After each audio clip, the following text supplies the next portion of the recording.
looking for better ways of learning how to better manage our crops. And I think about 3 years ago or so, we became aware of the sap testing program. And Larry had a grower, I guess, that was using it, and we started doing more work with it the next year. And it looks like it's really going to be a tool that can enhance our ability to provide support to the growers along with the products and how to use them and how to get better quality and better profit is the bottom line for everything. And our speaker today is John Kemp from Ohio. I met John, we were talking about it earlier, back in 2007 when he was just a pup. And he was presenting to the Acres Conference here in Minneapolis.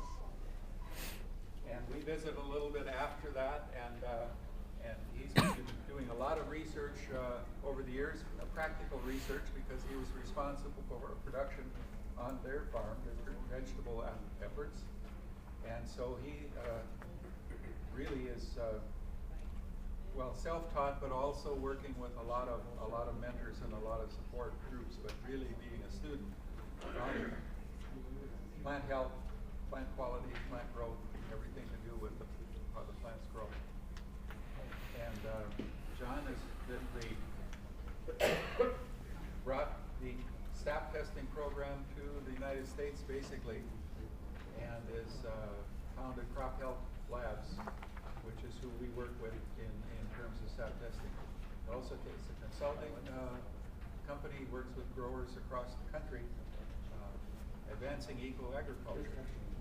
And so he has not a lot of free time, and we appreciate his willingness to come here and spend an hour this afternoon. He also will be here tomorrow working with the sap testing and more intense. So John Kemp, welcome you, and thank you, Dill. That you can be with us. You can, I think we just handed it over. Yep. Well, I must say that it's quite an honor to be here. It's an honor it's not very often that someone would consider inviting someone else from what could be considered a competing company. So it's an honor to be here and to talk with you today. And we're really excited to talk about some of the things that we have learned with sap analysis over the course of the last 3 years that we've been using it very widely. So in preparation for the day here today, Dell asked me to talk about several different pieces. He asked me to talk about some of the things that we have learned with sap analysis since we started using sap analysis, particularly as it pertains to tree fruit and apples in particular, and then also just provide a very quick introduction to the sap analysis technology itself. So within that, just to provide context for that story, I'd like to share some of my own personal background and how I got to the point of where I am today and doing the work that we are today. So I grew up on a small family fruit and vegetable farm in northeast Ohio in the snow belt south of Lake Erie. In the early 2000s, 2002, 3, and 4, we had a 3-year consecutive period in which we lost the majority of the various different crops that we were growing to a variety of different disease and insect pests. We were using constantly intensifying insecticide applications, fungicide applications, and our results were going backwards. We were losing more crops and more crops every year to just a variety of different pests. So in 2004, the last year of that 3-year period, we also started farming a neighboring field that bordered up right against one of our own fields. And because of the field slope, we started planting crops directly across the field border. In that field, right up beside the road where everybody could see it driving by, that year we planted a crop of cantaloupe. At harvest, the old soil that we have been farming for the last decade in a variety of vegetable crops had 80% leaf infection of powdery mildew. And the new soil, there was no powdery mildew. Not as in 5% or 10% leaf infection, but you couldn't find any. There was no powdery mildew in that section of the field. And there was this clean knife line right down to the edge of the field. It was such a pronounced difference It was very visible. In fact, it was so pronounced that there were healthy vines growing right in amongst the unhealthy vines. So this was the exact same variety, planted the same day, same pesticide applications, same fungicide applications, same nutrient applications, but two completely different responses. And that was the real kind of the light bulb moment for me. I wanted to know what are the differences between those two plants and what allows the one plant to be resistant to powdery mildew when the next plant right beside it is susceptible. And so from that experience, I started doing a tremendous amount of reading and research and developed a team of mentors from around the world who were able to answer the questions that I was asking about plant immune systems, plant physiology. And what I learned very simply is that plants have an immune system exactly the same way that we do. When that immune system is supported with the right nutrition, plants have the potential to be completely resistant to disease and insect pests. And that is a really, really big claim to make. But it's something that we have seen in evidence in the field on many of the farms that we work with today. So from that experience, from those experiences on our farm, the mentors that I was working with started referring other farmers to me to help them and coach them. From that grew the consulting company of Advancing Eco-Agriculture, and today we work with dozens of crops all over the country, mostly here in North America, some internationally, but mostly here in North America. And however, we had one really major challenge that I was very frustrated with. In all of the research that I had done, there was a tremendous amount of research correlating specific nutritional imbalances with specific diseases. So it was very well documented that problems with powdery mildew, when plants were susceptible to powdery mildew, there was a very strong correlation between powdery mildew susceptibility and manganese deficiencies. And yet, we were never able, when we were using tissue analysis, we were never able to correlate the results of the tissue analysis to what was actually happening in the field. And so, a number of years ago, I was, I think it's 5 years ago now, I was expressing my frustrations with the lack of tissue analysis. The research was there that it seemed to me if we're not feeling well, if we're sick, we go to a doctor. The doctor has difficulty making a diagnosis. It's not really clear exactly what the challenge is. One of the first things that they will do is run a blood analysis. And from that blood analysis is a nutritional profile, and they will use that nutritional profile to help them identify potential things that could be going wrong. And all the research indicated that it should be possible to do exactly the same thing with plant nutrition. But we were not able to do that with tissue analysis. So one of my mentors suggested that I start looking at some technology that was being developed in the Netherlands, where they were actually analyzing the nutrients that were contained in plant sap and using that to manage plant nutrition. So one of the pieces that I think is very important, just as a disclaimer for the discussion today,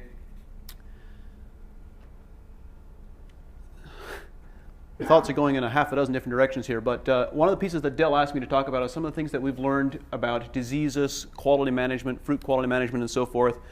And if within the context of the consulting work that we do at Advancing Eco-Agriculture, one thing that I'd like to point out right from the beginning, when a farmer or a consultant or someone asks us how to manage a specific pest or how to manage a specific disease, our answer is never that you need to apply XYZ pesticide or fungicide, or you need to apply this product and that will take care of the problem. I'm not saying that that is not an appropriate answer. I'm not discounting or disqualifying that at all. However, that is not the context within which we work. All of our work is based on identifying the root cause. What is the nutritional cause of why we are having this problem? So, over the course of the next 40 minutes or so, I'd like to give you an overview of how we approach plant nutrition, how we think about plant nutrition, and how sap analysis fits within that context.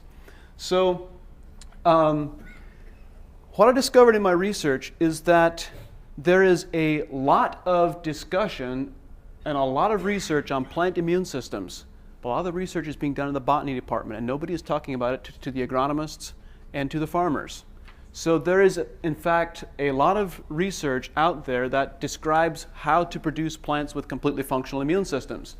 And this book is one of the very few books that I reference constantly, and one that I would highly encourage anyone who's interested in pursuing this topic matter to study. But in this book, Mineral Nutrition and Plant Disease, there are many correlations that are made directly between different diseases and different nutritional imbalances. So, as a starting point for the discussion, I'd like to talk about apple scab. I'm sure none of you in here have problems with apple scab, right? In the early 1950s, McGill University published a research report on apple scab, and they said that essentially the summary of the report was that apple scab, the disease organism that triggers apple scab, is completely dependent on the amino acid arginine. And it requires this different amino acid profile, it requires this carbohydrate profile, but it is totally dependent on the amino acid arginine. And without that specific amino acid, it cannot survive. So many of the several of the early apple scab protection products were simply arginine inhibitors. They prevented the tree from forming arginine in the leaves. So I started looking at, several growers started asking me to start looking at apple scab a number of years ago. And so I started looking at the arginine metabolism pathway and asking the question, why? So we have some varieties that are resistant to scab, some varieties that are susceptible to scab. What are the differences between those two, and what is happening within the plants from a nutritional perspective? So if we look at what is happening from within the metabolic pathways, plants should not be accumulating arginine. That arginine should be processed and converted to peptides, and from peptides to complete proteins. So it is unhealthy for a plant to have high levels of arginine in the first place, or any other amino acid for that matter. So when we look at that metabolism pathway, there is one specific enzyme cofactor that is required for apple trees to metabolize arginine, or for any plant for that matter. And that enzyme cofactor is cobalt. And of course, within the context of most commercial production agriculture, there is not a lot of discussion about cobalt and the impact that cobalt can have. So we started doing some experimentation. This is a farm that we started working with. This is in central Pennsylvania, and I believe we started working with this orchard in 2010 or 11, if I'm not mistaken, somewhere in that time frame. And for the year before we started working with them, this is a picture of Gala apples in their orchard. The year before we started working with them was a very intense scab year, and they ended up all of their Gala apples went for processing. They had no Gala that qualified for fresh market. We started in spring at leaf out, as soon as the leaves started emerging, with foliar applications of cobalt. And we applied 6 applications of cobalt between leaf out and harvest. And these were their Gala apples that year. And they again had a very intense scab year. All the surrounding orchards had the same level of scab problems, but they had no scab on Gala apples or on any of the apples in their orchard. And in addition to that, because of what they were seeing, they were looking, obviously evaluating symptoms. They also had reduced their bactericide applications to control scab by 30%. So they actually had a reduced application from what they had been doing historically and still did not have the scab problems. So now where it becomes really interesting is that 3 years ago we now started using sap analysis. We started looking at many different apple varieties, and as we developed a database, all of a sudden we noticed that there was one distinct difference between the varieties that were susceptible to apple scab and the varieties that were resistant. The apple varieties that were resistant to apple scab were doing a much better job of picking up cobalt. The cobalt levels in the sap analysis were naturally higher. And there was that distinct correlation across all of these different varieties. So I use apple scab as an example because It is a simple example. It's an easy example. There's only one moving part, the amino acid arginine. But the reality is that it's within this framework, this context, that we tend to think about all of these different disease and insect challenges. So we are constantly thinking about how can we remove the nutritional source, the nutrient source that these organisms are dependent on. So for example, take Erwinia, which there's a number of different species of Erwinia, one of which causes fire blight, another of which causes, many of the Erwinia organisms are associated with different diseases in different crops, but fire blight in particular. The fire blight organism will thrive in an environment that has very low levels of iodine. You correct iodine, bring iodine levels up, fire blight problems substantially decrease, which is one of the reasons why some growers have seen responses from very intense, very heavy applications of seaweed materials which contain higher concentrations of iodine. So the same also holds true of Xanthomonas. Bacterial speck, bacterial spot. I mean, Xanthomonas, again, is associated with a number of different diseases in different crops. Xanthomonas is also associated with iodine. If you look at bacterial canker on cherries, Pseudomonas syringae, bacterial canker is very strongly associated with manganese deficiencies. And this is something, I mean, bacterial canker in cherry production is the uncurable disease for cherry production. And yet we have cherry orchards that we're working with today that we have not just stopped bacterial canker, but we have completely reversed it. All the active cankers that were there when we started have dried up. They have regressed, and the tree's health is recovering very rapidly.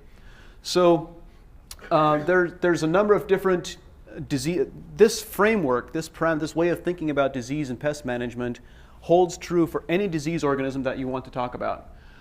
So I mentioned briefly bacterial canker and the success that we've had there. So in working with a number of many different crops, many different types of environments, we have noticed a gradual evolution of plant health where plants become resistant to different types of diseases, different types of insects at different stages of physiological development and physiological integrity. So we put together this diagram to describe what we see happening. There is a tremendous amount of research and science behind this diagram, and it's something that I could talk about for 4 hours, but I'll just give you a very brief high-level overview. When we put this chart together, the plant health pyramid, we see 4 different stages of physiological development in plants. The first is when plants' photosynthetic level increases. The baseline becomes much higher, and they start forming higher levels of complete carbohydrates. In other words, they have very low levels of reducing and non-reducing sugars in the plant sap. And so when this happens, just to give you a framework reference for what I'm describing here, most plants' photosynthetic efficiency, the amount of sugars that they produce in every 24-hour photoperiod, is only about 20 to 30% of that leaf's inherent capacity. And that can be substantially increased with proper nutritional management. The second level is when plants begin forming complete proteins. In other words, correlating it back to what I described with apple scab, we no longer have plants that have high levels of soluble amino acids and soluble nitrogen in the plant sap. All of that is being converted to complete proteins. So, and that is referred to technically as protein synthesis versus proteolysis. Then the third level, and by the way, that was not intentional. The first 2 levels of physiological integrity are purely a function of nutritional balance. Farmers can accomplish this in a hydroponic situation. You do not need soil biology to achieve this level of physiological development and this level of disease resistance. When you get to level 3, however, level 3 is when plants begin developing a surplus of energy. They have more energy than they need for reproduction and growth, and more energy than they really need to send out through the root system as root exudates. They begin storing that surplus energy in the form of fats. Exactly the same thing that animals do. When an animal has a surplus of energy, it stores it as fat. Plants do exactly the same thing. We can see this expressed visually in the field when we have this glossy, waxy sheen on the leaf surface. I'm certain that many of you have observed crops that are really healthy, really vibrant, growing very quickly. They have this waxy sheen on the leaf surface. That's an expression of higher concentrations of lipids in the leaf structure. Then the fourth level is when plants begin building higher levels of plant secondary metabolites. So plant secondary metabolites are phytoalexins, terpenoids, sesquiterpenes, bioflavonoids. In plain English, they're essential oils. All plants produce essential oils as plant protectants to protect themselves from ultraviolet radiation, from insect attack, from disease attack, and so forth. And all plants will always, for both levels, both of these top levels of the plant health pyramid, plants will always have kind of a minimum baseline level of lipids because they need them to form cell membranes. They will always have a minimum baseline level of plant secondary metabolites. But the concentrations of both of those compounds can increase exponentially. Just as a quick frame of reference, 1992, Michigan State University conducted a trial on the anthocyanin content of blueberries, and they discovered that the anthocyanin content of blueberries can vary by a factor of 25x, 25 times, purely based on variety and environment. So there's a tremendous impact that nutrition can have on all these factors. So when we look at the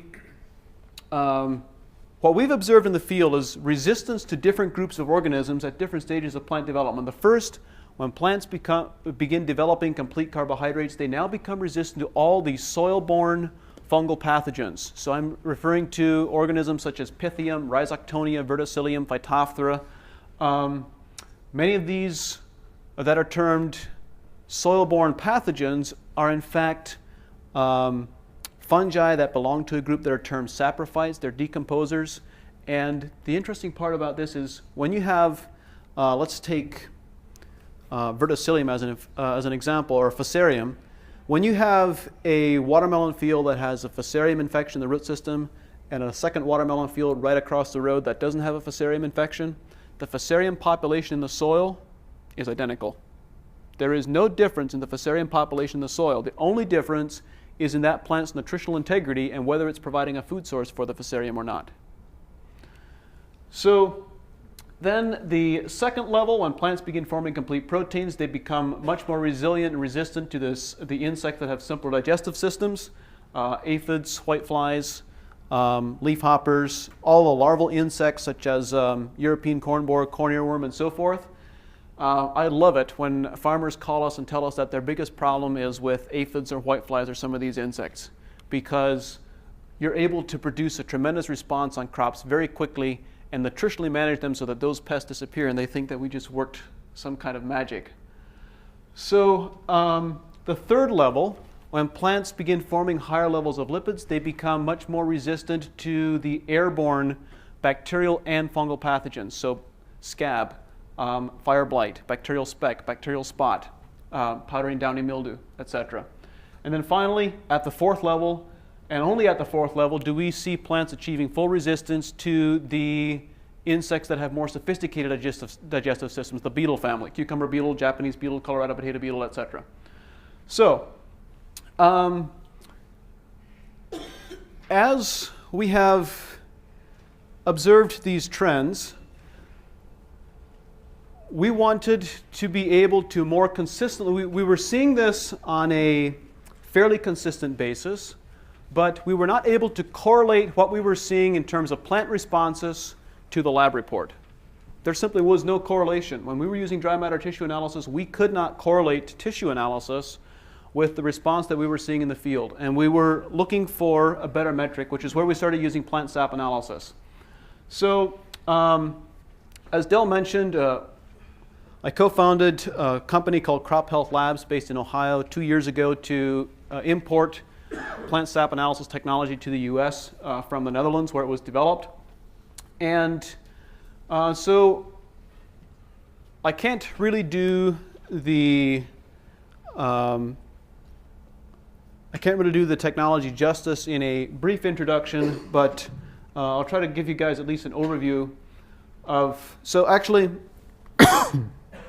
with sap analysis is very different from dry matter tissue analysis in several different ways.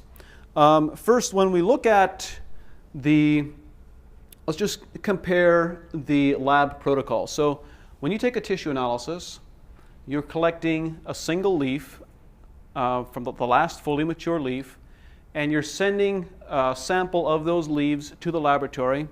When they arrive at the laboratory dehydrates them completely, ashes them, measures the nutrient content contained within that ash on a dry matter basis, and then reports it on a dry matter basis as in percentages or parts per million, depending on the element. When we collect sap analysis, we also collect a sample of that last fully mature leaf, the newest leaves out toward the growing tips, but then we also collect samples of the oldest leaves and keep those two samples separate, send them to the laboratory separately. When they arrive at the laboratory, and we overnight them to the laboratory, when they arrive at the laboratory does not dehydrate them. They simply extract the sap from those leaves using a process that has been calibrated to be very repeatable and very consistent from sample to sample to sample, and then they measure the nutrient content contained within that sap. And there are several very notable differences between sap analysis and tissue analysis as a result. The first is that, first of all, it is much more sensitive.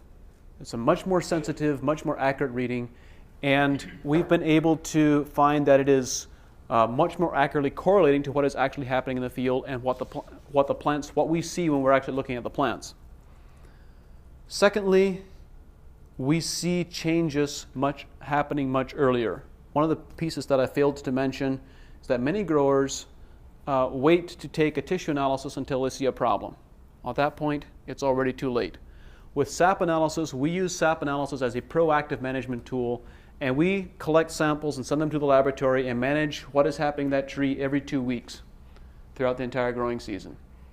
So, what we have observed, and we used to do that with tissue analysis when we were using tissue analysis. So what we've observed is that sap analysis will detect nutrient deficiencies and nutrient imbalances somewhere between 3 and 4 weeks before a tissue analysis will, depending on how fast the plant is growing. So let's just say, for example, for the sake of discussion, that you have apple trees that are deficient and that are growing on soil that has very low levels of manganese. Manganese is not transported by phloem transport. It's only transported by xylem transport from the root system upwards following the transpiration stream. So on one day in the middle of the growing season, the soil is no longer able to supply the tree's demand for manganese. And on that day, the manganese level in the sap analysis on the new growth will go to 0 or almost 0. The number goes down quickly. You can see it very quickly. But over the course of the last 6 to 8 weeks, that plant has had adequate levels of manganese. And so the manganese in the total tissue analysis still shows up as being an adequate supply because it has everything that it accumulated for the past 2 months. So now, it will take an additional 3 weeks at least, possibly as much as 4 weeks, before that manganese deficiency will show up on a tissue analysis. But you can see it immediately on a sap analysis, which gives you plenty of time to do something about it. You can be immensely proactive in managing nutrient imbalances, which allows us to be very proactive in preventing disease or insect challenges with nutritional management. So Dell, is there anything that I missed in describing sap analysis? There's kind of an overview. And there's more that we could talk about, but that's kind of the overview. So the developers of sap analysis observed some very interesting trends in how nutrients were interacting with each other and how nutrients were moving and flowing around in plants. So there's several key advantages that I want to talk about. When we take 2 leaf samples and we analyze them separately, we are able to see very clearly how the plant is moving and partitioning nutrients. And this is very, very powerful. Actually, it's so powerful that, and I'll describe in a moment the different nutrients that plants move around and how they're moved, but this is this is very powerful because it allows the plants to tell us exactly what their nutritional requirements are. We no longer need a laboratory that has 3 decades of a database of experience to establish a desired value. And it also allows us to really fine-tune into what the desired values are of each specific variety. We are now working with strawberries and cherries and a number of other crops where we're actually fine-tuning the nutritional requirements on a variety-by-variety basis. And I think you guys will, in a little bit, I want to also talk about Honeycrisp apples because we've been able to completely manage bitter pit on Honeycrisp apples with nutritional management. Because what we've learned with sap analysis is that they have one distinct nutritional difference that is completely different from all the other apple varieties that we've tested. So the reality, by allowing the plants to tell us what their nutritional requirements are, this is so powerful. With as few as a dozen samples, we can have a very accurate idea of exactly what this plant's nutritional requirements are. I could go to work on coconut in South America tomorrow, and I know absolutely nothing about coconuts, and I would be able to, with a very few samples, know what that coconut plant's nutritional requirements are. So, as an example of this, I'm going to remember this day for a very long time. It was one of the highlights of my career up to this point. It was 2 years ago. 2 years ago. We were working with, one of our consultants on our team was working with a hops ranch in Washington, in Yakima, Washington, one of the largest hops operations in the country. And at the end of the growing season, they asked me to also look at harvest, they asked me to look at all of the sap analysis data for their hops production for that growing season. So they sent me all the data. A team of 5 of us got together on a conference call. There were 3 people from the farm. There was the farm owner and the field manager, farm manager, and the agronomist from the farm, and then myself and Gary Redding were on the phone from our side. So they sent me all the data just moments before the call, and I started looking at the trends of how nutrients are moving, what was going on. And I told them at the beginning of the call, I said, look, I know absolutely nothing about growing hops. I have never worked with hops before. To the best of my knowledge, I have never seen a live hops plant in my life. I have no idea what I'm doing. So Mike Turner, the owner of the operation, responded to that, and he said, well, between the 3 of us sitting here at the table on our end, we have a combined 81 years of experience in hop production. And we think that with our experience in hop production, your experience with an understanding of plant physiology and plant nutrition, we should be able to figure this out. So I started looking at the data that they had sent over, started asking questions about their foliar applications and irrigation applications to try to understand some of the trends that I was seeing. And then about 15 minutes into the call, I said, well, again, I have to offer the caveat that I have no prior experience with this crop, but based on the experiences that I've had with other crops, I would expect that these plants are going to be very susceptible to these different organisms. I would expect that they're going to be susceptible to whiteflies. I would expect they're going to be susceptible to spider mites. And I would expect that they're going to be susceptible to either downy or powdery mildew. I'm not sure exactly which, but it could be either one of those two. There was dead silence on the phone for a few seconds. And then Mike said, well, maybe you know more about growing hops than we do. Because their top 3 pest challenges were whiteflies and spider mites and powdery mildew. That was a big moment for me, because for the first time, we were able to look at the nutritional profile, the nutritional data from a lab report and predict what that plant's disease and insect susceptibility was based on its nutritional profile. I've been reading all the research for years that said that should be possible, but we had never been able to do it with tissue analysis, and now we were able to do it with sap analysis. So I was very excited about that. So the team in the Netherlands developed a nutrient interactions diagram to describe some of the nutrient interactions that they were seeing that were different from what was described in the literature. So this chart, the Mulder chart, describing all the different nutrient interactions that happens in plants. I'm sure all of you have seen this, right? All of you have also memorized it, I'm certain. So obviously this chart is very complicated. It's got lots of moving pieces and parts. And the chart that they developed, which I then modified, is a much simpler version. It is not perfectly scientifically correct, but it's much easier to understand. This is the chart that they developed. And this chart is divided into 4 different quadrants. If you look at it, the upper half of this chart is all the macronutrients, all the major elements: calcium, phosphorus, nitrogen, potassium, magnesium, and so forth. The bottom half of the chart are all the trace minerals. The left side of the chart is all the cations, the positively charged elements. The right side is all the negatively charged elements, or the anions. When we look at a soil's nutritional profile, we talk about, we recognize that soil has a limited nutrient holding capacity. We call it CEC, cation exchange capacity.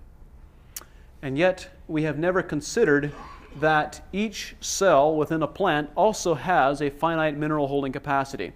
So what they identified is that within leaf structure, it seems that all of these cations, these major macronutrients, positively charged macronutrients, all seem to antagonize each other.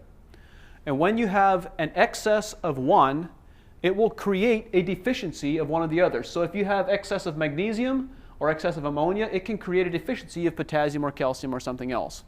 If you have an excess of one, it will create a deficiency of something else. The same also holds true on the anion side, where if you have excesses of chloride, it can create nitrate or phosphorus deficiencies. And this speaks to the heart of one of the core and the most profound discoveries that we've made since we've started using SAP analysis. We have this ideology within agriculture that many of our nutritional imbalances are caused by deficiencies, and we constantly need to be putting more on. We need to put on more phosphorus, we need to put on more zinc, we need to put on more manganese, or whatever the case might be. And in the last 3 years, what we have learned is that the majority of the nutritional imbalance problems that farmers experience are not because of the deficiencies. They are because of the deficiencies that farmers create by the excesses of the products they apply. Excess product application is really at the heart of many, not all, but many nutritional imbalances that farmers experience because of this interaction. So there's actually one very key interaction here that I'd like to point out for just a moment, and that is that calcium and potassium, these are also, there's a lot of science behind this chart. These elements are all ranked based on their atomic weight. We have calcium at an atomic weight of 40, potassium at 39, then the magnesium drops down to a 24. Calcium and potassium are the 2 heaviest atomic weight major nutrient cations. The translation into farmer language is simply that those 2 antagonize each other very, very strongly. So, I'll talk more about Honeycrisp in a bit. You guys would think I would be completely crazy if I told you that Honeycrisp do not have a problem with calcium deficiencies. But guess what? Honeycrisp do not have a problem with calcium deficiencies. This is why many of you that are growing Honeycrisp apples can put on very strong, very aggressive, continuous calcium applications and get limited results or limited response. The problem is that Honeycrisp apples have a genetic predisposition to hyperaccumulate potassium. So what happens is take a majority of apple varieties will have they will kind of self-balance their potassium levels, be somewhere in the neighborhood of about 2,800 to 3,000 parts per million in the sap. Honeycrisp apples will accumulate potassium all the way up to 9,000 to 10,000 parts per million. 3 to 3.5 times higher than most other apple varieties. And what is happening is that those high levels of potassium are actually preventing calcium from moving into the fruit, particularly during the cell division stage in embryo development when a lot of the calcium should be moving into the fruit. So what happens, the problem with Honeycrisp apples is not that they have a calcium deficiency problem, they have an excess of potassium problem that is creating a calcium deficiency problem. And this is why you can put on a lot of foliar applications of calcium and get very minimal response, because you still have the high potassium that is preventing the calcium from moving into the fruit. And I'll talk a bit about how to manage that. All right, so the next piece, how am I doing on time, Dell? I don't have a clock. 1:10. And shut-off time is when? At 2:30? 1:30? Keep going. So, this next piece that I'd like to talk about is something that you're already familiar with to a limited degree, but something that becomes very clear and very distinct and pronounced when we start using SAP analysis, and that is how nutrients, it's important both for understanding SAP analysis, and it's also important because of what SAP analysis teaches us about nutrient transport. There are two different types of transport tissue within the plant. The one is the phloem tissue, and phloem moves, this is the primary function of phloem tissue. The easy way to think about it is that phloem moves sugar from the source to the sugar sinks. So from the leaves to the sugar sinks, which are the new growth at the top of the plant, the root system, and the fruit. So just to help you visualize this, the fluid contained within the phloem is about 16% dry matter. It's a thick, syrupy liquid, sugar water. Sugar water is what moves through the phloem. Now, the phloem does move a number of, many of the different elements with varying degrees of efficiency, but it does not transport calcium and it does not transport manganese. And I'm certain that many of you are already familiar with this conversation because it is very frequently discussed that this is one of the reasons why foliar applications of calcium do not move from the leaves into the fruit very efficiently unless they are in the chelated form. The same holds true of manganese. Now, the second type of transport tissue is xylem tissue. Xylem is water flow, water movement, the transpiration stream from the root system up to the upper parts of the plant.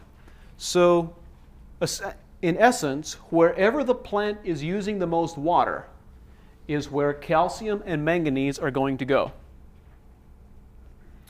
So, within the plant's water requirements, we have several different physiological processes that are happening inside plants. You have photorespiration, you have and photosynthesis that are happening. So, boy, there's several different pieces that we could talk about here. Let's just say, for example, that you have a warm, sunny day, ideal growing conditions, it's 75 degrees, and the plant is photosynthesizing very well. When a plant is photosynthesizing well and at those slightly lower temperatures like 75 degrees or less, then the majority of water movement goes to the new growth because that's where the plant is photosynthesizing the most actively, and it's also using that water as to fuel growth as well. So that means that in those growing conditions, the majority of the calcium and the majority of the manganese is going to go up to the new growth. And that's good because that's where we need it to be. Now, boy, I just had another thought and I lost my train of thought. Oh, a second point that this means, it also means that we need a constant supply of calcium and manganese throughout the entire growing season. Because the day that calcium is not moving up from the xylem, or through the xylem is not moving up from the soil, is the day that that plant is going to begin expressing calcium deficiency and manganese deficiency in the new growth. Now, let's change the growing conditions. Instead of 75 degrees, it's 95 degrees. And instead of primarily most of the water being utilized for photosynthesis, now the majority is being used for photorespiration, for cooling. And when that switches to cooling, you now have a lot of the water being lost through the older leaves as well as the new growth. Which means that if you look at this throughout the course of the growing season, you're going to see two things happening. You're going to see this is less true of manganese, but particularly true for calcium, also true to a certain degree of magnesium. You see calcium and magnesium accumulating in the lower, older leaves. It's not moving up to the new growth because calcium follows the water stream. Calcium follows water movement. Now, if you think about what I just said and what I described about calcium availability, one of the key things that Ken mentioned in his discussion this morning was limiting new growth with growth regulators so that calcium moves into the fruit better. And you can also do that with pruning management. You can prune trees so that you do not have a lot of new growth shoots past the fruit, and the majority of the calcium moves into the fruit rather than moving past the fruit. That can be something that's very important.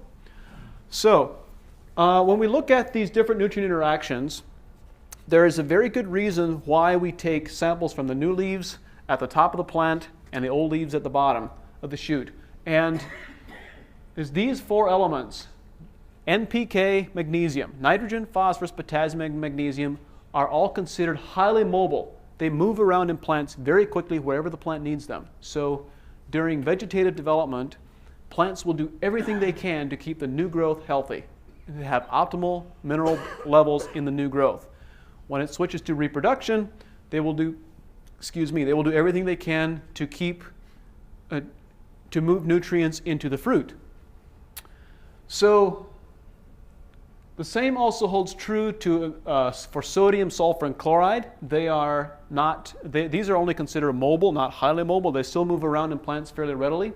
So what this means is that all these nutrients across the top half of the chart, all the cations, with the exception of calcium, are highly mobile, or are mobile. They move around in plant structure fairly quickly. And because of this, whenever, let's say we have a crop that doesn't have adequate levels of phosphorus, when the soil is no longer able to meet the plant's demands for phosphorus, the plant will start pulling phosphorus out of the lower older leaves. It will sabotage the lower older leaves and move it to the new growth at the top of the plant or into the fruit, wherever the greatest demand is at that point. So it will, in essence, self-sabotage. So what I'm describing very simply is that for all these elements, with the exception of calcium, the deficiencies will always show up on the old leaves at the bottom of the shoots first, not at the new leaves. This was one glaring inefficiency with tissue analysis, and when we were using tissue analysis, we also did this differential testing of old versus new, but we didn't have enough accuracy to consistently see what was happening and what was going on.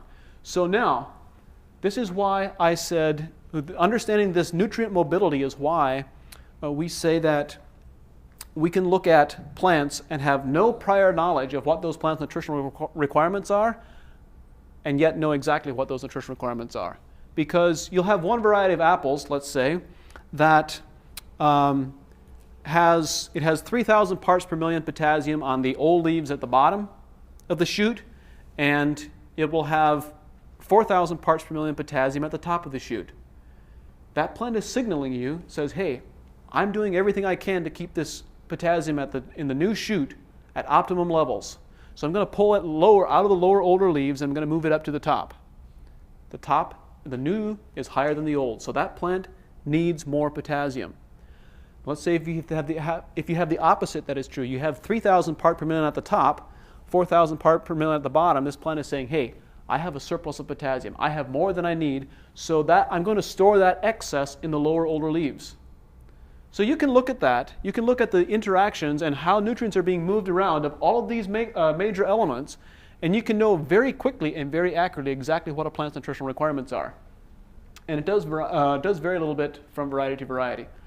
All right, so I do feel nervous that you guys aren't giving me a clock here because I'm used to running on the clock. But anyhow, so this next piece, what I described at the beginning is, I want to describe, first of all, we think very differently about how to manage diseases.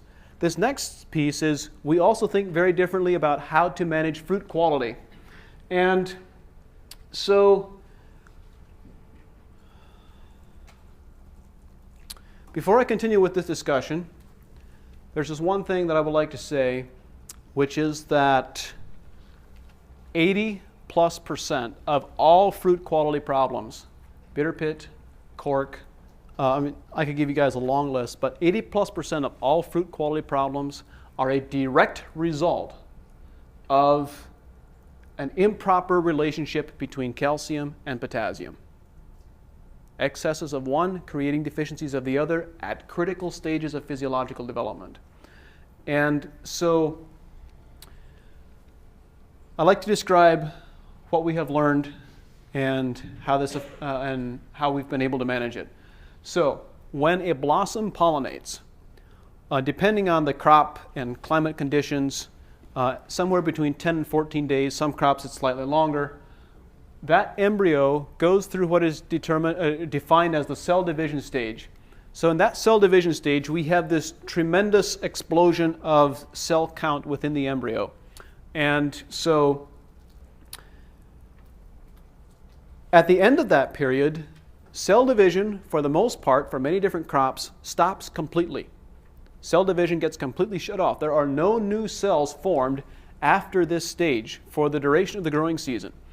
And so cell division, this initial stage, is what determines the potential fruit size in the future, because the more cells that you can produce, the larger the potential future fruit size is going to be. So there is this expectation within cherry production, plums, a variety of different crops. There is this expectation that there is an inverse correlation between fruit quality and fruit size, between firmness and size. It's expected you can have either large fruit or you can have poor quality fruit, but you can't have large, high quality fruit. That is not the case at all. It is possible to produce both really large fruit and to produce really high quality fruit.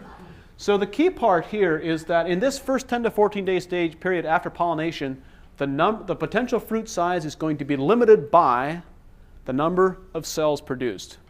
And the number of cells produced is limited by calcium availability. Why? Because we need to have calcium to form all those cell membranes for that very rapid cell division. So the more calcium, this is the most efficient stage for moving very large quantities of calcium into the embryo and into the fruit. And this is where Honeycrisp apples fall flat because of their genetic predisposition to accumulate very high quantities of potassium. Those potassium excesses prevent calcium from moving into the embryo at this stage, and later on we end up with all kinds of problems with bitter pit because of this problem. So now, after this cell division period, we switch to cell expansion. For the duration of the fruit fill period, the only thing that is happening is we have all these individual cells being filled with sugars and water and nutrients. So the interesting part is that, of course, the degree to which we fill these cells is going to what is going to determine the actual fruit size and the fruit's integrity. And fruit fill is going to be limited by potassium availability. So the more potassium that we have, potassium is really the locomotive that drives nutrient transport throughout the entire plant, but particularly into the fruit. So when we have generous levels of potassium, we can very efficiently and very effectively move sugars and nutrients into the fruit and store them in the fruit. So the interesting part, so we have first 2 weeks, we need very low potassium levels and generous levels of calcium. And then for the remainder of the fruit fill season, we need higher levels of potassium. Now, if you remember, what I said earlier is that calcium and potassium antagonize each other. And the greatest challenge that we see with nutrient management of the crops that we work with is they have high levels of potassium early, and it prevents calcium from moving into the embryo. So many of the orchards that we have started working with, cherry growers, apple growers, and so forth, as we've started using sap analysis, it becomes abundantly clear that they have no requirements for potassium at the beginning of the growing season. We have completely stopped potassium applications up to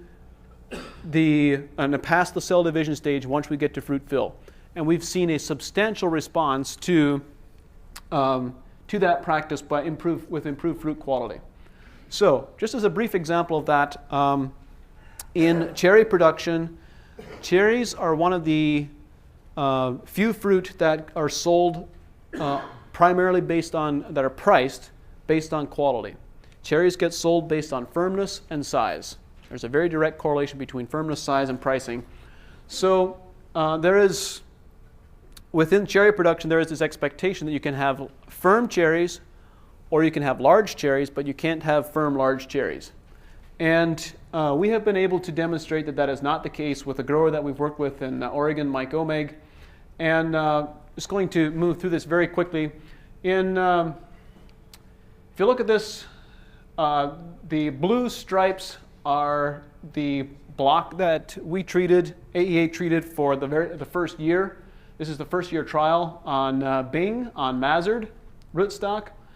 The red stripes are Omeg, and the bottom is the row sizes. So we have a much higher proportion of 9 row, very high proportion of 9.5 row, and then at 10 row it starts dropping off. We have less 10, 10.5, and 11, where they have much higher 10.5 and 11 row count. So we had a substantial improvement in row size, and that improvement in row size translated on that variety, that trial block, to an increase in $1,600 per acre in revenue based on the improved size. And there was also improved firmness as well. Now, if you look at these SAP analysis results, I'm not sure how clearly you guys are able to see this, but this is the treated block that we treated, and where we stopped the potassium applications. We did not apply any potassium on this block early. So on the new leaves at the top of the shoot, we had 4,600 parts per million calcium. At the old, we had 4,700. So we have a differential of 100. The old leaves still have 100 parts per million more than the new, which is an indicator to us that this plant still has adequate levels of potassium. It is not running potassium deficient. If you look at the calcium levels, 680 and 650 parts per million. Now, this is the SAP analysis on the untreated block, where potassium was being applied early. We have 7,200 on the new, 7,300 on the old.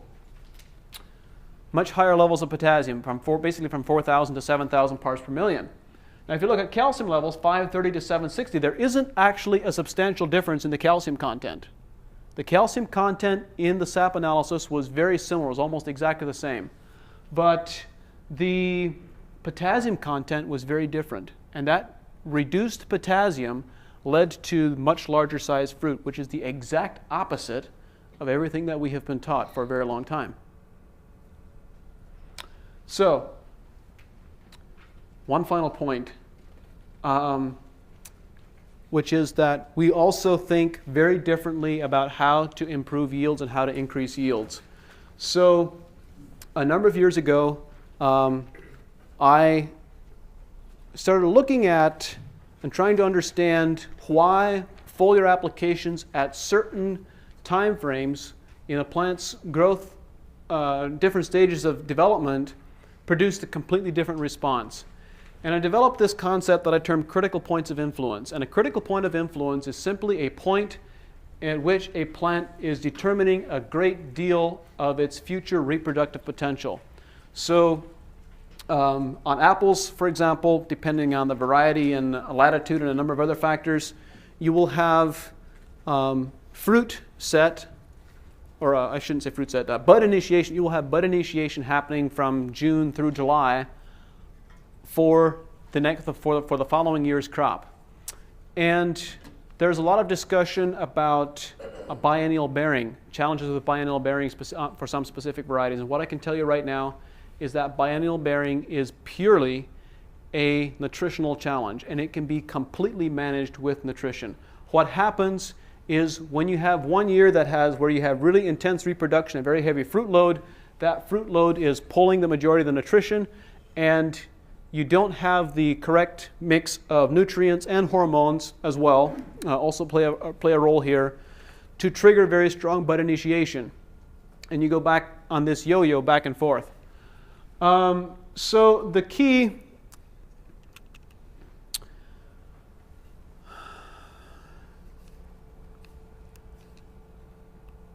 apples are not a good example to talk about critical points of influence. So I'm going to switch gears for just a moment. And I'm going to talk about the critical points of influence on corn as an example, because it's a simple example, an easy example, one that has been studied a lot.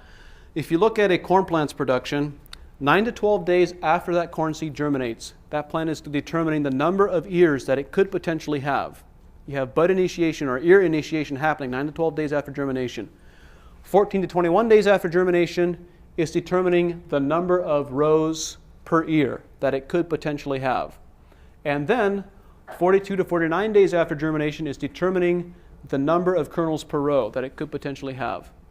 So there are these three windows. For a corn plant, there's these three windows: 9 to 12 day, 14 to 21, 42 to 49. Each of those three windows represents what we call a critical point of influence.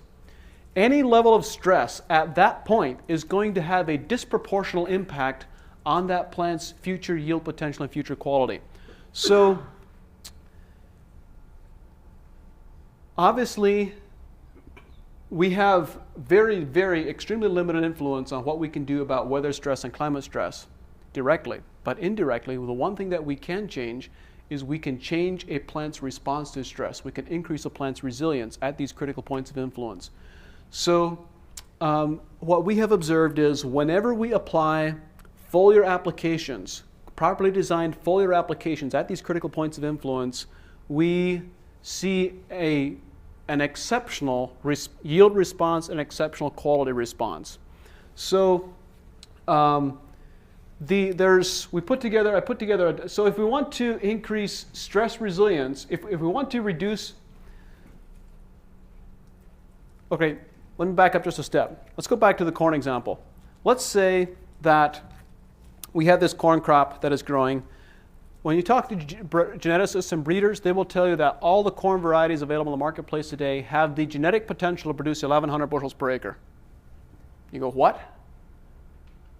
We're harvesting only a very small fraction of that. And the reason for that is because from the moment that seed is planted in the ground, for the entire rest of the growing season, any level of stress that that plant experiences is going to reduce that yield potential. So you start with 1,100 bushels the day that seed was planted, but maybe at that 9 to 12 day window you had 3 days of wet, cold, stormy weather. It reduced it from 1,100 down to 800 bushels per acre. Perhaps fertilizers weren't placed properly and they burned the plant roots. Now I've reduced it down to 600 bushels per acre. I'm making up the numbers. The point is that at the end of the growing season, you're harvesting only a very small fraction of what you originally started with.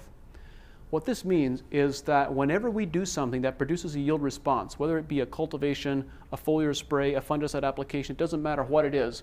Whenever we do something that produces a yield response, the reality is that we have not increased yields. We have simply kept those yields from being lost.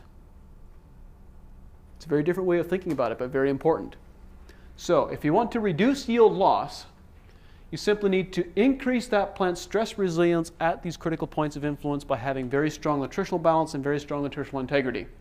So I put this diagram together to kind of describe the major critical points of influence that happen with many different crops. And I'm certain if you're intimately familiar with the crop that you're going to be able to fine-tune this even more. So I will stop there. I will be presenting the discussion tomorrow about plant sap analysis, and basically for that discussion, I asked myself the question, two questions. Number one is what is it that I would have liked to know about plant nutrition and agronomy when I first started doing consulting work 10 years ago? And the second question was, what is the really critical information that we use to actually make practical recommendations and practical management decisions in the field? So I have been to dozens of seminars over the last decade, and you can go to a seminar where somebody can talk about calcium, and they will put a slide on the screen that shows you the 20 different things that calcium does in a plant. And at the end of the seminar, you walk out of the seminar thinking that that was a really smart presenter, and you know that calcium is really important, but you don't really know how to manage calcium any better than you did when you walked in the door. So for the discussion tomorrow, I've really framed it in the context of what are the critical practical management pieces that you need to know, and what is the one thing that you need to know about each nutrient element? What's the one thing that you need to know about calcium? Because what I realized is that in our consulting work and in our agronomy work that we do on farms, we tend to manage each nutrient for one specific thing. We think about it in one way. And when we manage calcium for the one thing that we know calcium does well, everything else kind of falls into place all on its own. So reality is we can make it sound really complicated, but it doesn't need to be all that complicated at all. So do we have time for questions? Turn it back over to Larry.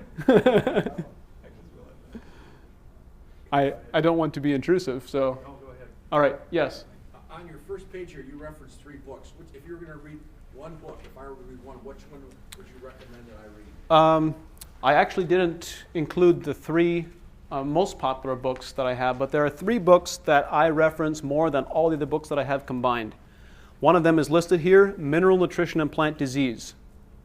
That one is incredibly powerful. There are 2 additional ones. One is titled The Mineral Nutrition of Higher Plants. It's in its third edition right now, which was edited by Petra Marshner. And the third is titled The Plant Analysis Handbook. Those three are the foundation for many different pieces. Yes? Great presentation. Thank you. Early on, you stated that Honeycrisp absorbs 3.5 times the amount of potassium that a normal variety does. What do you think would be some of the best practices in mitigating that uptake through calcium sprays? And then would you surmise that early or late summer pruning would reduce bitter pit based on reducing the leaf surface area? Great questions. And I was intending to elaborate on that and zipped right on past. So very quickly, brief overview of Honeycrisp management strategies. Number one is don't apply any more potassium. Number two, love to explain this more, but just to say it very simply, manganese is the potassium thermostat. Honeycrisp apples need to have generous supplies of manganese in the plant tissue, and when that is the case, it will actually prevent the potassium from moving into the embryo in high concentrations and allow the calcium to move in. That's the shortcut to success. Number three is that, yes, summer pruning, when done properly, can greatly increase calcium transport into the fruit because, and the specific key is you want to look at, and again, this is something that I'm not an expert in at all, but we've worked with farmers that have described for us what they're doing, and they are specifically limiting the new shoots past the fruit, so that when calcium follows the transpiration stream, it doesn't go right past the fruit up into the new shoot, it goes into the fruit. And they're seeing substantial differences with that. Yep. I hate to cut it off because it's Yep. a fascinating discussion, but we have more to do, and I think Ken, you have a couple of comments you wanted to make. Yep. All right. Thank you so much, John. You're welcome. The, You want to? Yep.